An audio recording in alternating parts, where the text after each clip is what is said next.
Everyone, and welcome. I'm Mary Charlotte Grayson, Director of Events for the National Indian Gaming Association.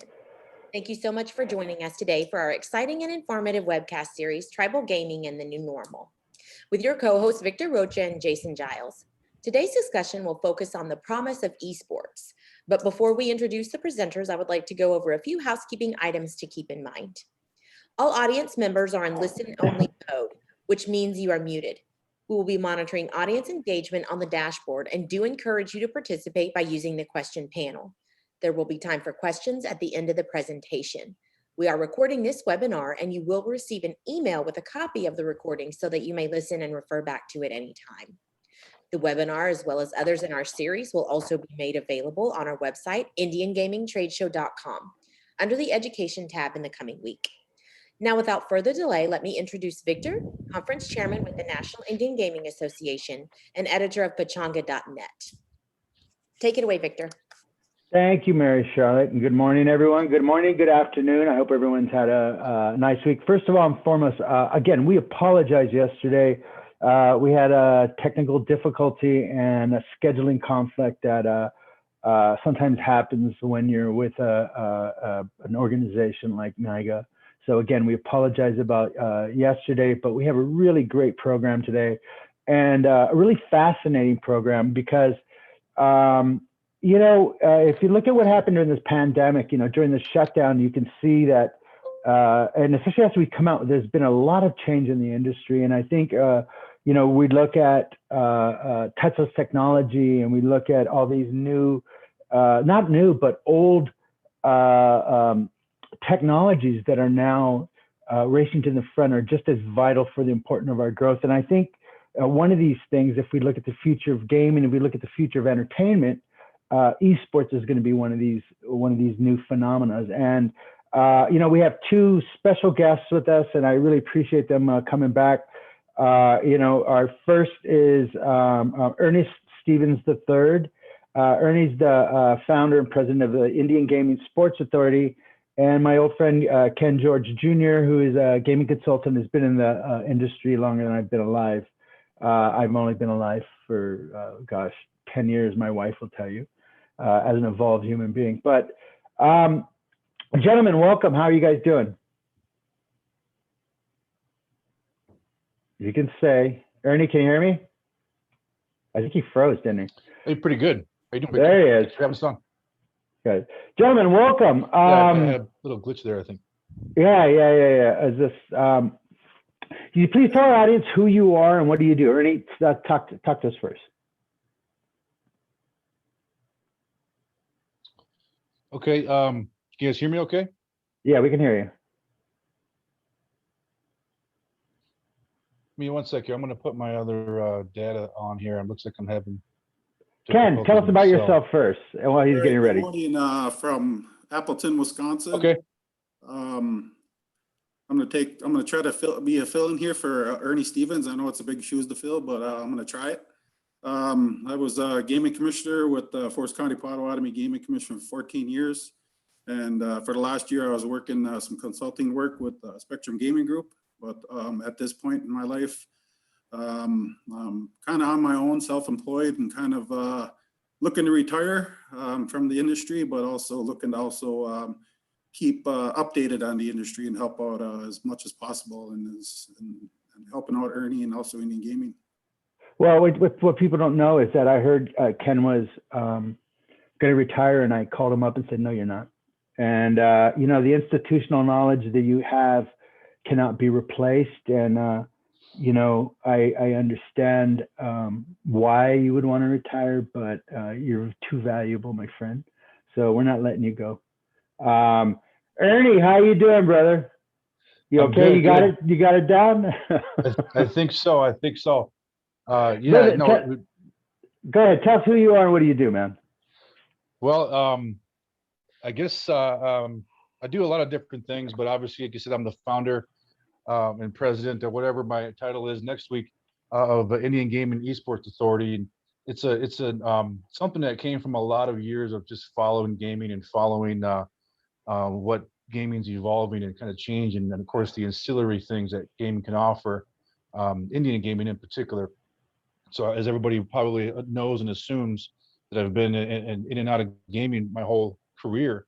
I started off in media, did some film work and a lot of, I ran a couple media companies doing video, things like that.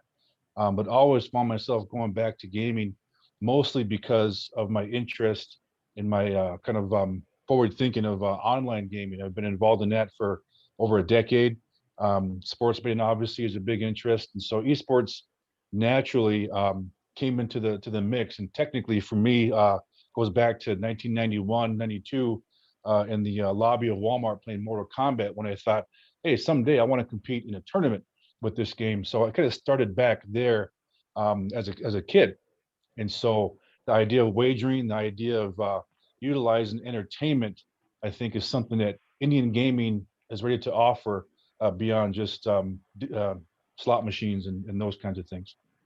Well, the big issue that I see as someone who's been really fascinated by it is it's just such a generational leap sometimes. I think there's in a conversation I had with my partner Gene Johnson the other day, we were talking about how do you integrate esports into tribal gaming? How do you integrate esports into commercial gaming? And actually, before we go, last week a Nevada State Senator introduced a bill to start the Nevada Esports Commission. And like I was saying before the start, Nevada has been really they've dipped their toe in, but they never really committed before. They would do these one-day licenses for these big tournaments that would come into town.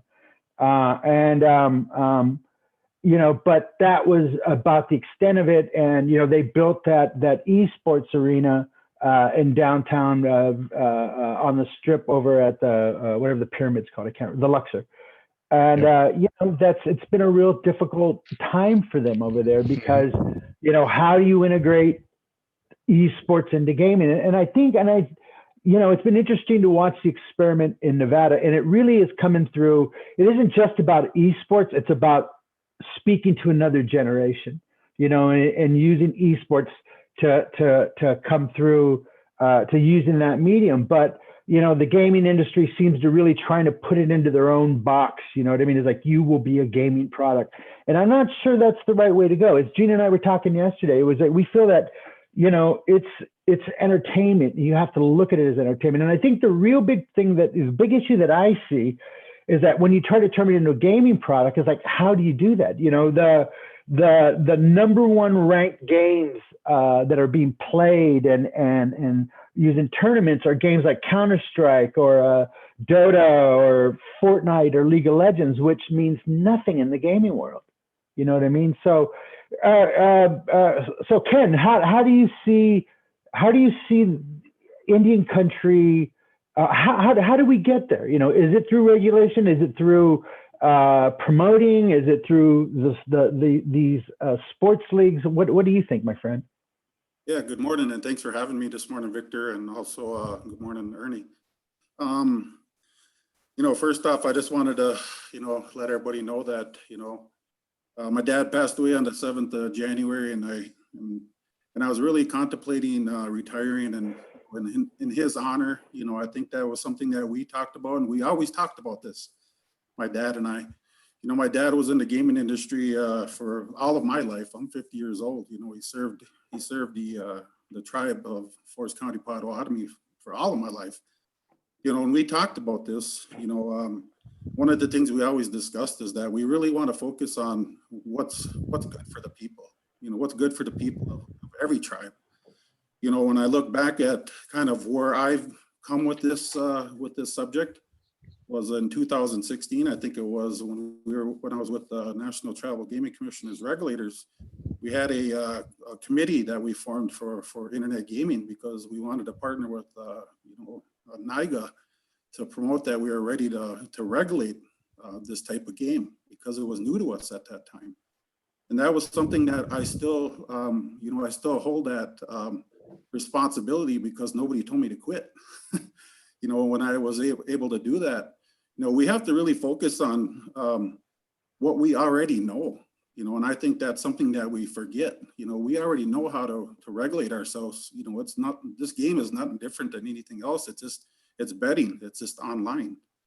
And we could hear, we can't do this or we can't do that. That's a lie. I think for me, if really focus, our attention and help each other out, we could really simplify the what's being offered with this, and also look for what is good for our communities. And if we focus on what's good for our communities, I think that's our starting point. Because if we start thinking of kind of what is internet gaming, or what is online gaming today, or what is sports betting, or what is esports, we'll go crazy. We'll drive ourselves insane and figuring out what the heck this is. But in my opinion, I think that we already know the answer. We already know the answer because we have over 30 years experience doing this. I know every attorney that came to the doors at Forest County Potawatomi, we still got the same information they gave us over the years. There's nothing new they're going to give us that we can't learn on our own. I think that's something that when Ernie approached me, and asked me, is there something we can do this from a regulatory standpoint, and the ideal that he brought, I was like, yeah, Indian gaming could be the lead on this. And isn't that a exercise in sovereignty in its own? And I know that for all the years I was in gaming, I've always heard we need to really protect that sovereignty. And this is definitely something that if we do it correctly and we do it together, we can definitely do it. Yeah. Ernie, what do you think? I mean, how do we integrate esports into tribal gaming? Is that even possible? And in that, when you answer that, also let's talk about the Indian Gaming Esports Authority, if that's the vehicle to accomplish what we're trying to do here with esports. But how do you see the integration of esports into tribal gaming? And is it even integratable? Well, it's 100% integratable.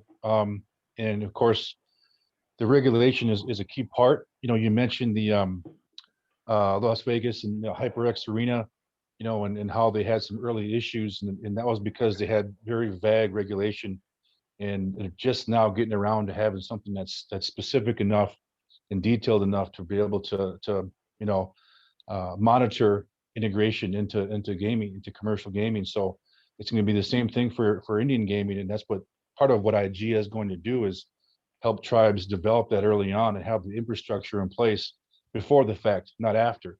So that's a big part of it. And of course, integrity. Integrity is a big one, and that's part of the goal of IGA, is to help tribes develop the integrity measures. That those things were a big red flag. There was always things being flagged during tournaments, in Las Vegas at the HyperX and other places that didn't happen as much over in Europe.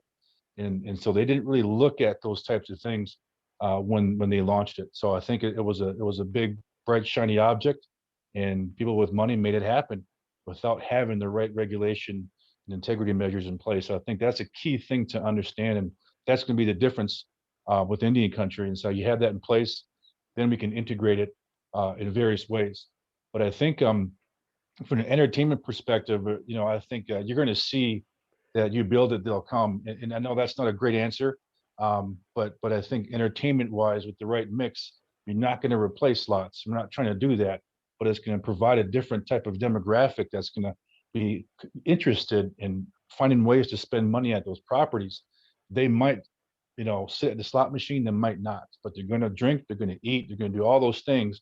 And there's longevity in those types of amenities. So sports books, I mean, yeah, that's great. That's going to be there. Esports is a part of that. So you integrate it through developing a book within your casino. You could do an arena. You can just have a space like your hotel convention space for tournaments.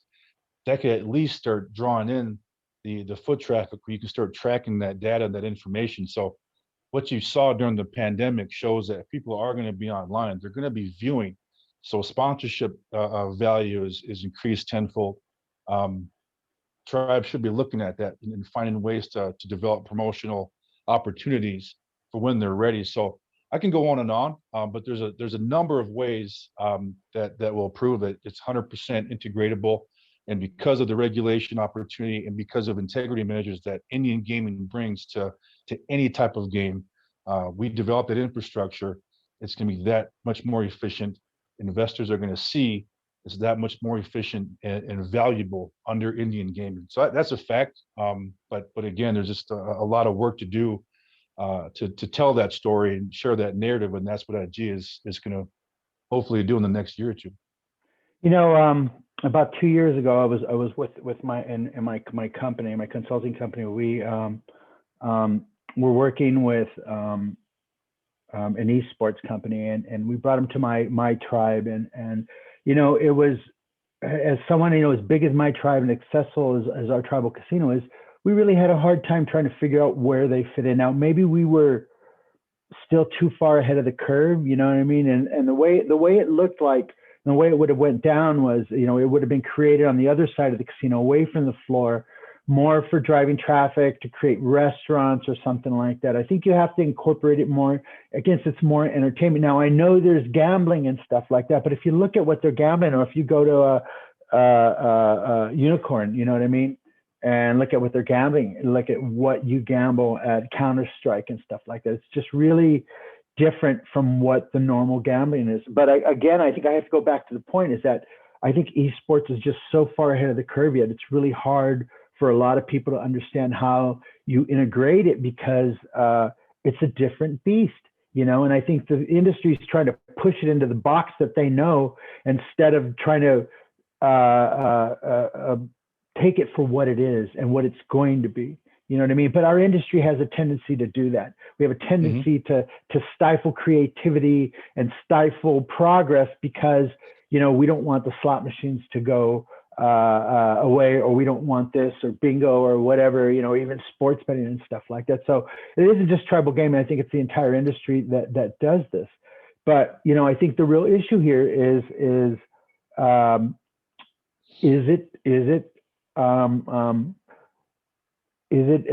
we able to do this in tribal gaming? Now, let's talk a little bit about your the Indian Gaming Esports Authority, and why I think something like this is important. And the way I see it in my mind's eye, and I could be totally wrong, and I am quite often, but I have the microphone.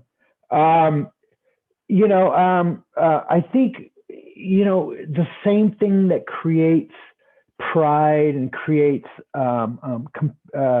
in the tribe is, you know, the basketball and the team sports and the things in all the reservations, and in Wyoming and Arizona. And, you know, and in my role as an editor at Pechanga.net, I see these stories now for the last 20 years again and again and again, and how important that is. And, you know, maybe this is something that can take that, replace the basketball, and replace it to bring back the pride and in the tribe and tribal culture, you know what I mean? So tell us a little bit about the Indian Gaming Esports Authority. You know, how did you get into? How did you start into this, Ernie? And why did you feel there was a need for the Indian Gaming Esports Authority? Well, I think a lot of the stuff that you're saying and bringing up is a big part of that answer, and the reason. It was just because, you know, typically you see, you know, tribes and gaming tribes, they definitely comfortably stay behind the curve and see what happens out there before they jump at things. And I think with sports betting, you saw tribes jumped at some long-term deals that may not be favorable in five years for them when it comes to revenue and how they manage their properties. So I wanted to avoid things like that, because I knew esports was coming. I think it's inevitable. I mean, there's already tribal organizations who have figured it out in various capacities, whether it's tournaments, education, actual distributors who have relationships with certain groups, investors who invest in teams.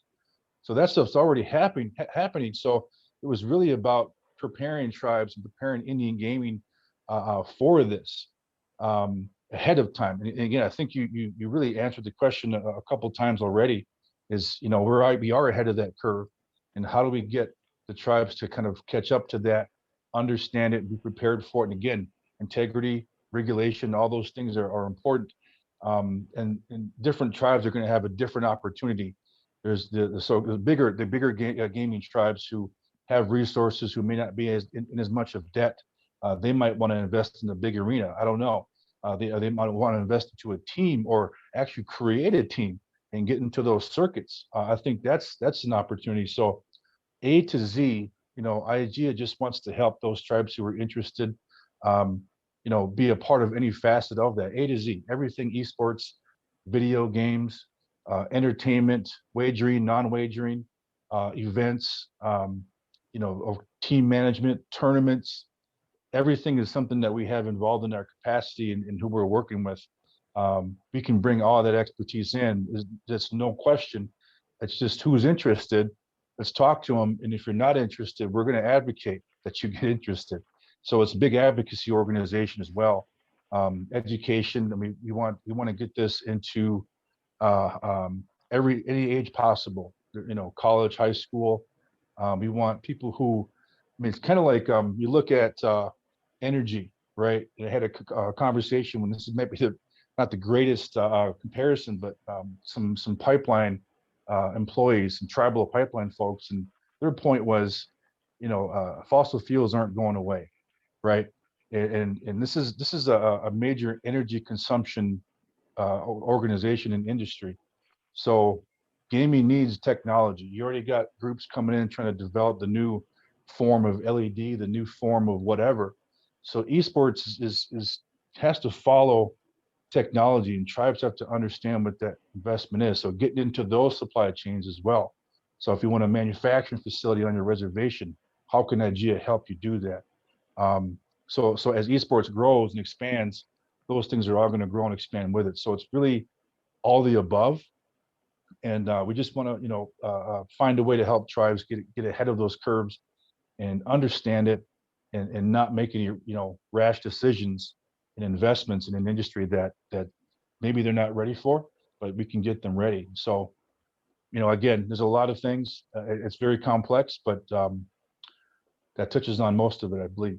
When I was doing my research for this, the numbers are just staggering, and the growth is just staggering, and especially so. Let me just do a little numbers here to give you a little context. Total esports viewership is expected to grow at 9% compound annual growth between 2019 and 2023. So that's 4 years, up from 454 million in 2019 to 646 million in 2023. Now, if you look at this new world that we live in, where now YouTube, Facebook, and all these internet, eyeballs are cash, eyeballs are currencies. And I think that's where the tribes are really missing the boat. And I think that's where the value of esports. And then and the other thing that, it's a pop culture phenomena too. You know what I mean? So you're tapping into that. You're tapping into something that's growing and passionate. And the fact that mobile is also driving this industry. And those are things that the tribes have been slow to adopt. And, we have our apps and we have our social games on their websites and stuff like that. But is that enough? Is that enough? Now, one of the numbers that kind of really blows my mind in all this was talking about investments. In 2018, they had $490 million worth of investment, and then recently it's up to $4.5 billion. That's a billion with a B, So you're looking at all this investment. Why? Why is all this money pouring in the industry? Because it is a generational thing. It is how the world is going to be going. Listen, there will always be casinos. But what we've learned during this pandemic is that the digital is real. You know what I mean? Digital is real, so it reminds me of I remember when I went to my first Gigsy meeting up in San Francisco, and we were talking about iPoker in California at the time. And we were in San Francisco, and the guys from Zynga got up, and they started telling us about their business, and they started telling us how they made $200 million last year just from digital sheep and digital farming. They had, Farmville and all that stuff at the time. And I remember all these Native Americans in the back of the row, their ears perking up and standing up and moving towards the front of the row to like understand what the heck was going on, And I think we're kind of at that same point again, where the numbers are too big to ignore.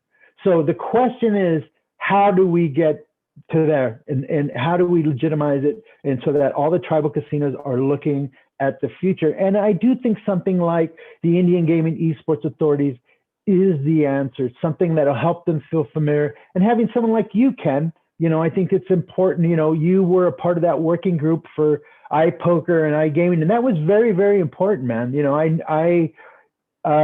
guys were ahead of the curve, and I know it must have been very difficult because Indian country doesn't, well, it does and doesn't, you know what I mean?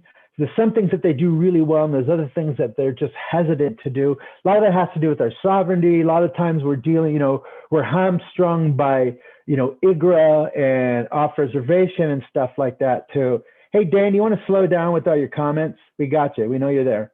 I think what we really want to do is make sure that Indian country is not left behind again. And so, I think that's important. Now, you mentioned integrity, and that seems to be an issue all the time because it is an industry that isn't regulated. You know what I mean? Ken, what do you see? How does regulation look for esports? Are you going to drug test the kids for Adderall? Are you going to, are they dancing to raves before they do it and they got an extra testosterone? I mean, what do we do to regulate esports? Yeah, that's definitely a good question, but I'd like to go back and answer the one question first that you proposed about the Las Vegas esports proposition that was up. I read that article as well. I think that's, Las Vegas, looking out for Las Vegas, and Las Vegas will always look out for Las Vegas, and that's something that they're trying to promote to bring as many people as they can back to Las Vegas, and when I looked at that, that's all I thought of it, but we also have to look out for ourselves in Indian gaming, and we'll do the same thing. We don't have to wait for anybody. We have the power these days and the know-how that we can go forward with anything. What do you think the tribes are waiting for? What do you think they're waiting for? Yeah, we look at regulations, and I look at all of Indian gaming. I look of like Wisconsin. We have 11 tribes, and there's 3 big tribes that are tier C's. But the rest are little casinos, little properties. What are they going to do? How are they going to get in the game with this high price tag? We have to look out for each other. That's just here in Wisconsin. When we look at all the other tribes and we look at California, we look at, all around the Indian country, how do we look out for them as well? Because those are the people I think that are confused, and how do we maximize our profit with our investment into this? I think that's something that with the Indian Gaming eSports authorities, that's one of our priorities, is that we really want to focus on getting this information out to everybody. The bigger tribes and the bigger properties are going to do what they're going to do. There's not much that we could say today to say, hey, this is what we think you should do. They've already got other people in their ears, and that's something that we have to adjust to, But for me personally, I'm looking out for all the tribes, all the smaller tribes that are looking to get into online gaming, and I know what they're waiting on is they're waiting on how do we understand this and how do we get in the game, And I think when NIGA put out their 7 principles of what they like to see in federal legislation for online gaming, internet gaming at that time, that was something that was direction, and that's something that when I look back at it, that's kind of where things stand yet, especially with online gaming and esports and everything that's come out today. Is what are we going to do as an industry together that we can protect everybody and protect our industry? I think that's what we're waiting for. When it comes to regulations, we got the regulations. We can do what the heck we want to do. We can move forward. We can do, I think that's what the industry can already do. But with Indian Gaming and Esports Authority, that's something that we really focused on, that we wanted to help every tribe. I also think one of the issues that I see is the fact that, and I think where you're dealing with a lot of hesitancy, is that this is a sport aimed for younger people. You know what I mean? And as soon as you're dealing with the youth and stuff like that, you're it's like almost a third rail in gaming. I remember when I started, when the slot machines, were doing slots for tots. Remember that? They were, they cartoonized the video games, and the games we know now when they first came out, they're, oh no, you can't have, My Little Pony slot machines and stuff like that because it's going to entice the kids. I mean, are we going to be running into the same thing here with esports? You can answer that, Ernie. Yeah, well, that's a good question, and you're kind of starting to see some organizations, some groups that are starting these games that are they're almost a hybrid of that. They're not really appealing to kids, but they're trying to appeal to a younger generation. And I think the safety measure there is you look at the data again. I mean, you're talking about 21 to 35 is the primary age for competitive sports. These aren't kids who are competing. I mean, yes, we want to open it up for kids and let them be able to be a part of it. I've seen tournaments I think there was a freshman tournament.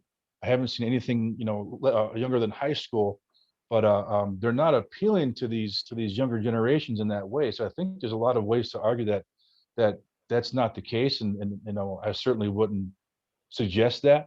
But again, you just go off the demographic, and they are gambling age. So the kids who are playing, I should say, young men and women who are playing competitively, professionally or amateur, they're of that age, and those who are gambling on them are at least that age, if not older. So the data in the sports books wagering on Counter-Strike, they're of all ages. So I don't think there's a concern there. I think it's a viable thing to keep in mind. I certainly wouldn't suggest having a My Little Pony slot machine or video game. And I think you look at other games that if you're going off the demographic, someone who, so my age, again, Mortal Kombat, is it the best game to open up? I mean, these are violent games that these kids are having access to. So I think that's the one thing to keep in mind too, is not promoting, perpetuating violence to young people. But at the end of the day, like these folks who are playing and gambling, they're old enough to put money in the slot machine. They're old enough to buy cigarettes. They're old enough to buy alcohol. So that's a bit of a cop out, but it's a fact.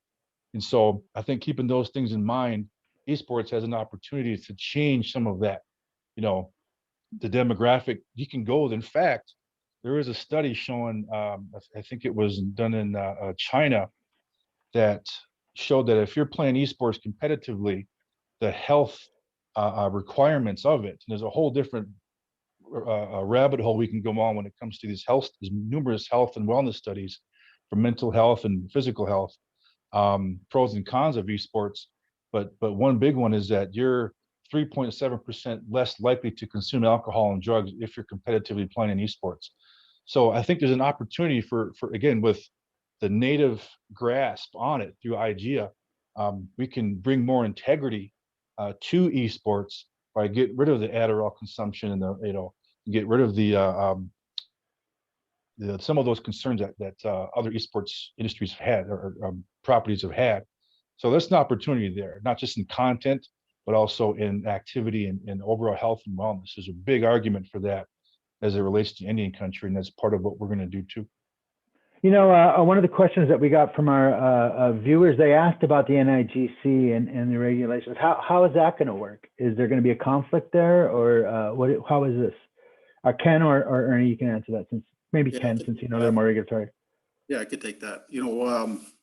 With the NIGC regs, there's really nothing written on that. With anything like that, with the esports, it's allowable right now in the United States. You can do whatever the heck you want to do it, but the thing that's not allowed in some states, including Wisconsin, is the betting. Right. When we look at that, is okay. What is the oversight going to be of NIGC when it comes to that? There's a few cases out there that are out there, including Michigan. But we look at it and we learn it. And once we're able to really understand, how do we profit from that, and how do we set up our sports betting establishments and also use it for esports? I think that's where you start with your foundational regulations from a state level, and also your jurisdictions, tribal jurisdictions. And I think that's something that we can do, and we can definitely move. And we're always willing to work with NIGC. You know, NIGC has been always available for us. You know, when I was a commissioner with the Potawatomi, and you know, they're willing to say, okay, how do we move into the new evolution of gaming? You know, people think they're so, you know, they're so against everything, but they're not. You know, they're just like us. They're looking out for what's best for the tribes. You know, when we look at the regulations, you know, sometimes we can overregulate ourselves by saying, well, what about this? What about that? You know, and I think that's something that you know, scares a lot of tribes as well. And just kind of going back to our other discussion regarding that. So. Yeah, you know what? We actually, you know, and it's. You know, I think the tribes are still, and I think the whole industry is just still trying to wrap their minds around it. And, you know, you touched upon a really valuable point here, which is, you know, we have IGRA, you know what I mean? We're still, and if you go offline betting, you know, you're still dealing with it with eSports, you know what I mean? So you're still going to have that issue. Then it's, you know, when I saw eSports, I always, in my mind's eye, I feel like 2-3 years ago, I always saw it being something like Bellator. You know what I mean? When Bellator comes to town, MMA, they come in with, you know, 5 semis with everything, all their faces. It's like the circus comes to town, you know what I mean? And they come in, it's a special event, it's a one-day thing, you know, and so having a circuit, and I think where something like the Indian Gaming Esports Authority would be very helpful is creating these leagues. And I think really feel that's the first step. You know, before you get to gambling and all that, that's step 10.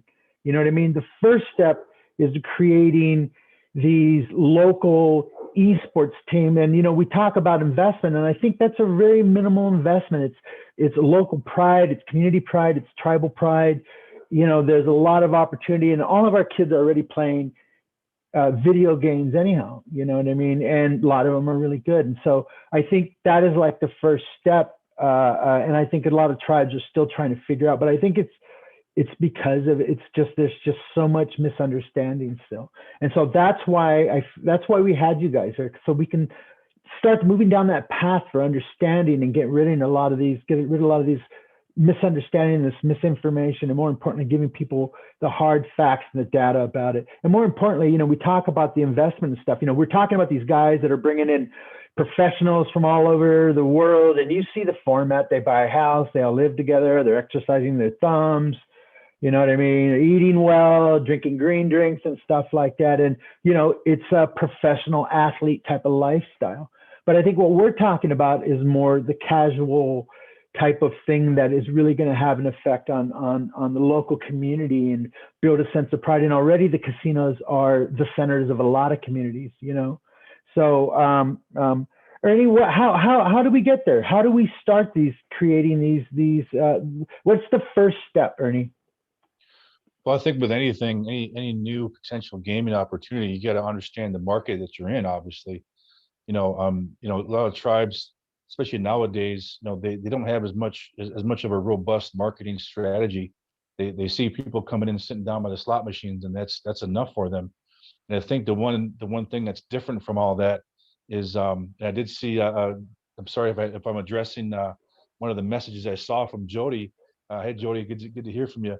About problem gambling. I think that's the big difference and another measure of integrity, because it's a whole different type of wagering, whole different type of gambling compared to someone sitting for hours at a slot machine.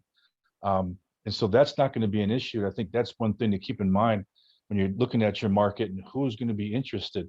I agree 100% that I think the opening gate is events. You're right. Just bring the circus in town, because if you have the tournament, it doesn't have to be a big giant HyperX arena, but you bring those tournaments in and people will show up and they will compete. Sponsorships will have value.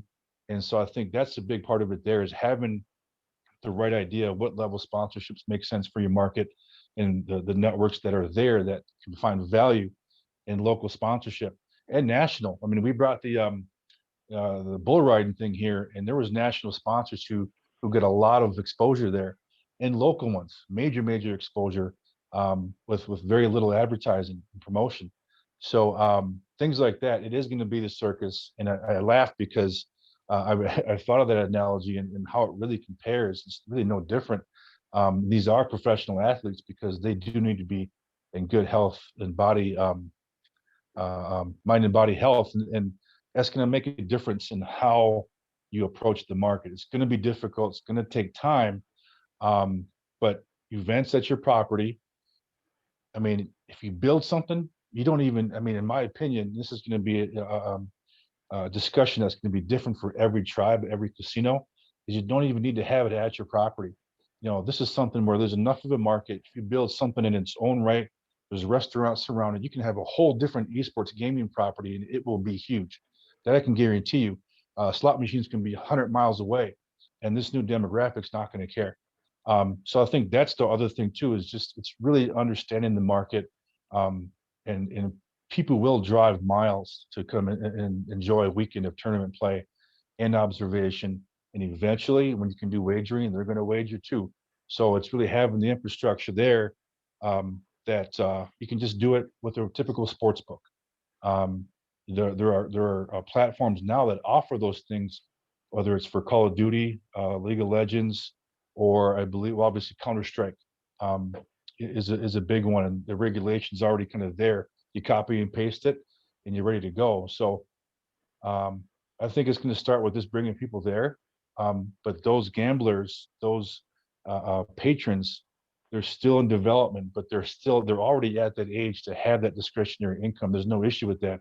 You just have to do the math, and you got to do the market study. You got to present it for yourself. Don't go off of what Las Vegas and Jersey is doing. Do it for yourself, for whatever your market is, and expand your marketing strategy. That's that simple. Yeah. We have I absolutely agree with you. I think there's I think tribes have to, take a look at it, play their own game. But I think the important thing is really understanding what esports is and what the phenomenon is and what you're doing. And I think, that requires a mind reset, because like I said earlier, eyeballs are the currency, when you're dealing with online. And with the pandemic, the inability to have group meetings and stuff like that is kind of hampers that approach to esports.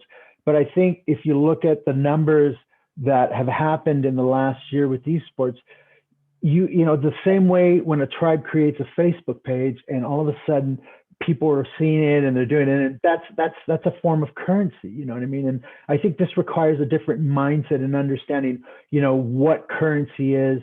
That goes into digital, and they will be talking about that in crypto eventually too. But it's really about understanding that there's this new world that is happening in the digital realm, and where it used to be,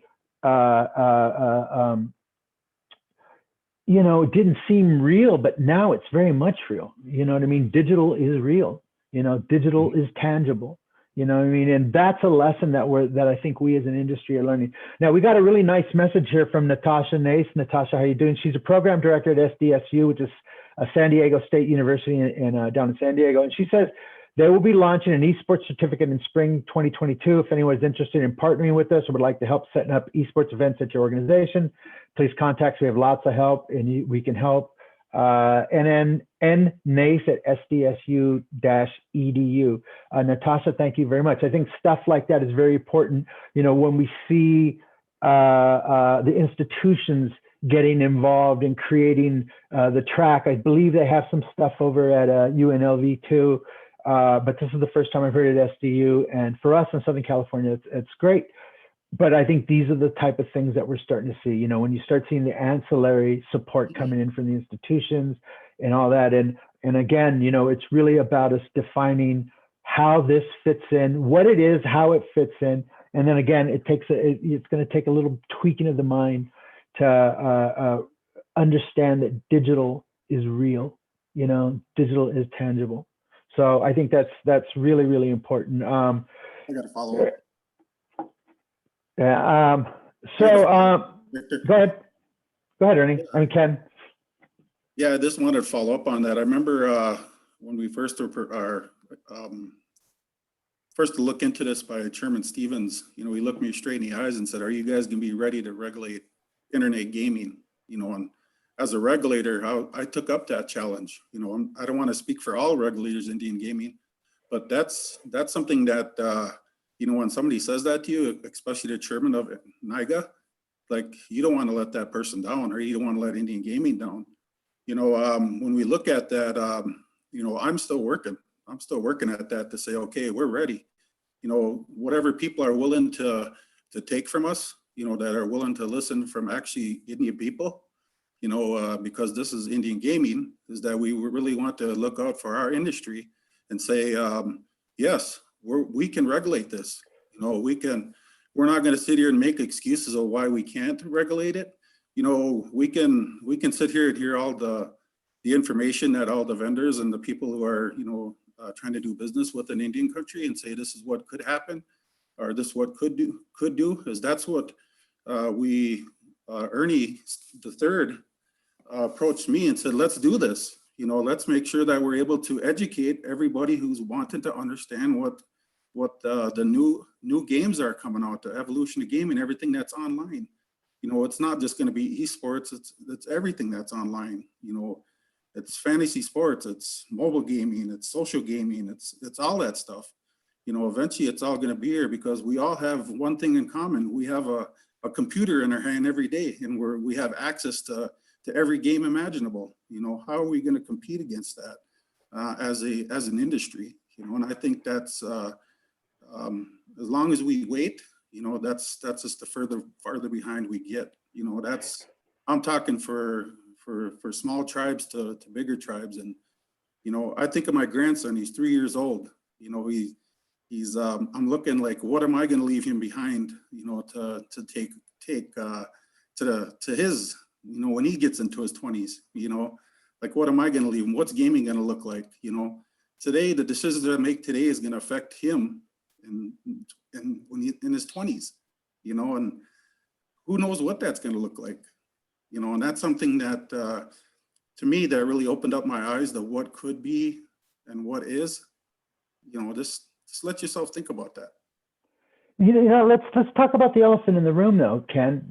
How is IGRA holding this down? I mean, it seems like we run into the same problem every time we start talking about the digital realm and iGaming and eSports and now sports betting, that we run into IGRA. You know what I mean? And it does hinder our growth opportunities, right? Yeah, I have my professional opinion, and I also have my personal opinion. Take them both, brother. When we're able to, when I'm able to look at, the hierarchy of Indian tribes, and I'm just going to use ours as an example, is that we have our executive management who makes those decisions, and we have our executive casino management that makes those decisions. As a regulatory body, in my role is that, I help them, figure out how can we do this, within our framework, and I personally don't have an opinion on that, and how that could happen, because those are people that are in positions to make those decisions, and I'm not in that position, and I think that's something that, when all entities work together within an organization and a tribal hierarchy, good things happen. Right. Ernie, same question. How is IGRA hindering our progress? Well, I think the answer, may not be a direct answer, but it becomes a sovereignty question. You look at some of the court cases, obviously the Oneida versus Hobart. You look at what happened in Oklahoma. I think we have to pay attention to those land-based court decisions that are setting precedents that go back to IGRA and how it defines Indian nations and their borders.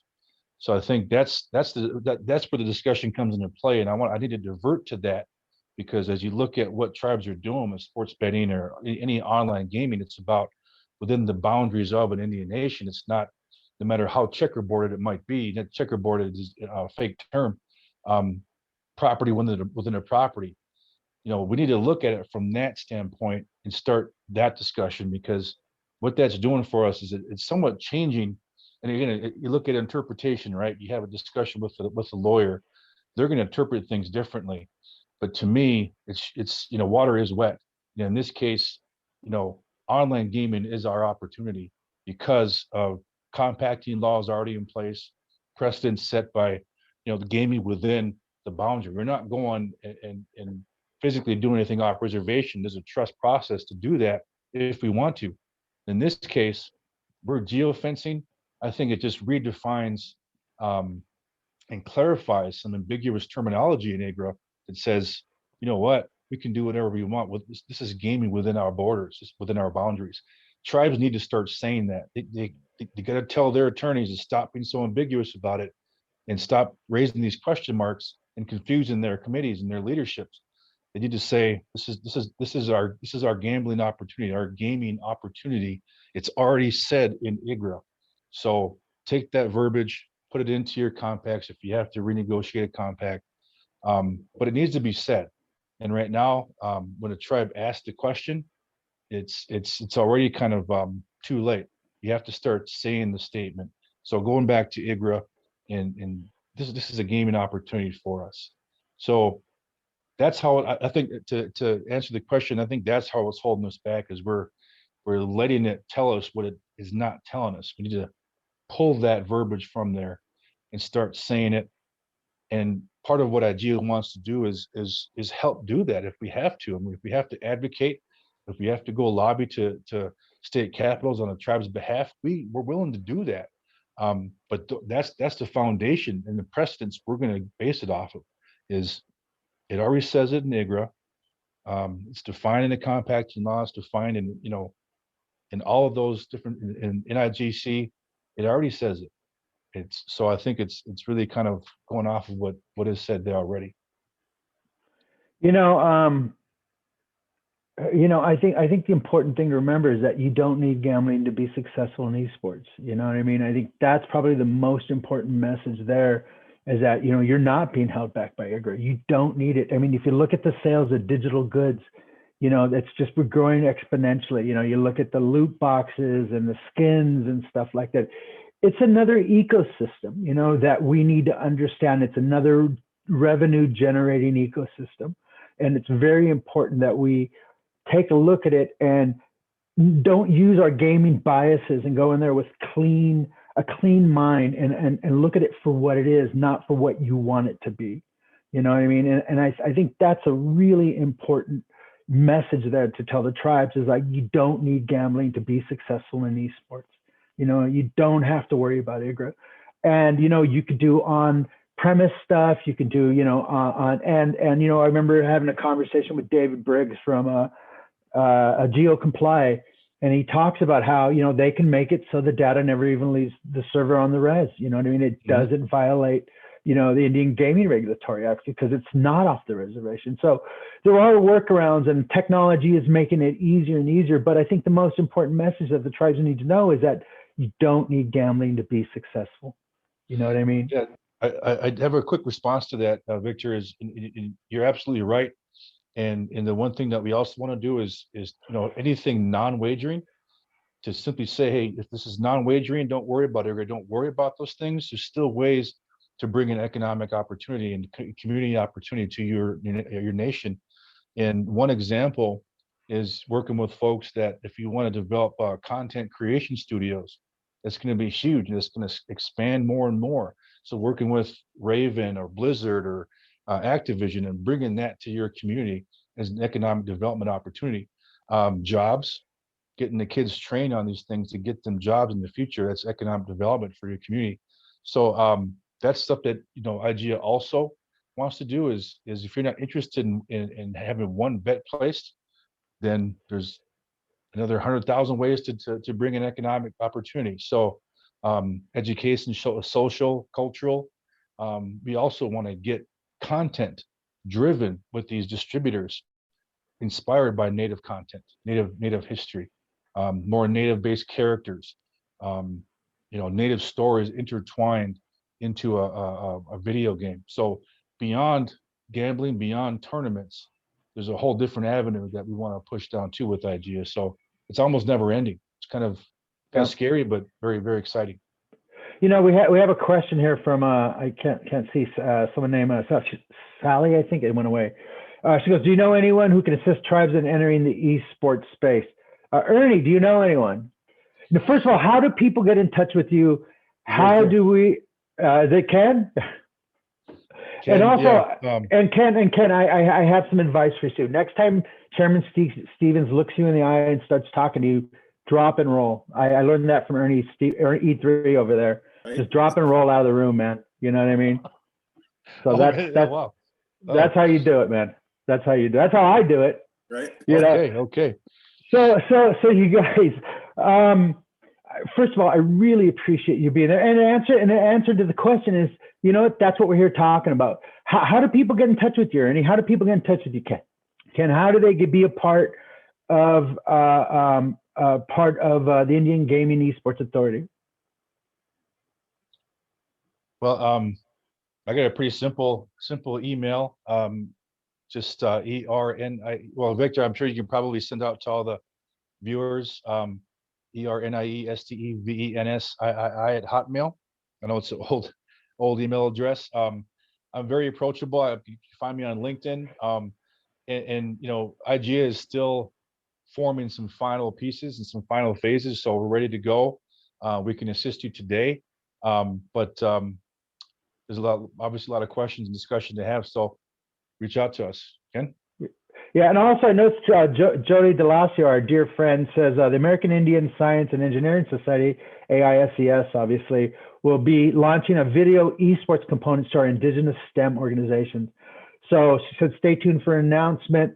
And, you know, so you're starting to see, like I said, the institutions starting to pick it up. Yep. And, you know, I think the problem really is us and not them. You know, it's really us. Yeah. You know, we're the ones that can't see it. We're the ones that can't incorporate it. But you know what? It's going with or without us. They're not waiting for us, man. You know what I mean? So it's incumbent upon us to understand where this is going, what is happening. And more importantly, you know, this is the future.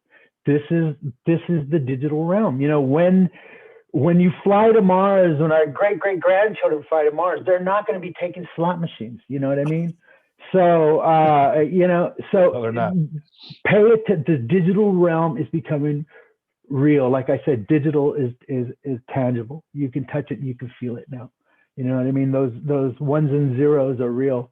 So again, you know what, gentlemen, we're about the end of our time. Ernie, would you like to say anything to our viewers, our kind viewers who showed up today after we postponed by accident yesterday? And again, thanks for everyone. I think this was a phenomenal conversation and long overdue. Ernie? Yeah, no, just thank you, Victor, and thank NIGA. You know, obviously, I have a lot of love for a lot of obvious reasons for what NIGA does, and I appreciate everything you guys do. So the education you guys are providing during the pandemic, I appreciate everything you're doing. And thank to all the viewers who came on. You know, again, we're a humble organization, but we're making some moves, and we have a lot of ambitious goals. We want to help you and your organization, your tribe, your nation get into esports, and there isn't a single way that we can help you do that. So really appreciate you coming on, and look forward to talking to you, and be safe, and God bless you all, and best of luck to everyone. And Ken, final word from you, my friend? Yeah, if you want to get a hold of me, it's kengo22@gmail.com. I just want to thank, NIGA for letting me be here today. I just want to thank Victor as well. He said he was going to pay me with 2 pieces of bread. Whatever you want, brother. Whatever you need, man. I'm here for you. Whatever you need, I'm here. No, I just want to say thanks again, and I just want to say thank you all for your guys' condolences on the passing of my father. It really means a lot. You know, Ken, and just real quick, you know, I think why I called you, my father passed away 30 years ago. So I know, and it affects me every day. And I think you're an important part of Indian country, and you're invaluable a resource. So brother, we love you. We need you. And we're glad you're here. And E3, thank you so much. And to my friend Dane Henderson, who says esports education at school is very important. And we agree with you 100%, Dane. So thank you very much. And everyone else, thank you very much. We'll see. I know, big announcement. We're not going to be here next week because believe it or not, we're going to Las Vegas to go look at the convention space. And if you saw our announcements before, we're talking last week, we're talking about NIGA and stuff like that. So we won't be here next week, but we'll be here the week after. And we'll be doing a follow-up on the report written by Class Robinson about the pandemic, and we'll see how our projections were and where we were and where we're going. So again, everyone, thank you very much. We appreciate you guys so much. So thank you. I'll see you guys next time. Okay.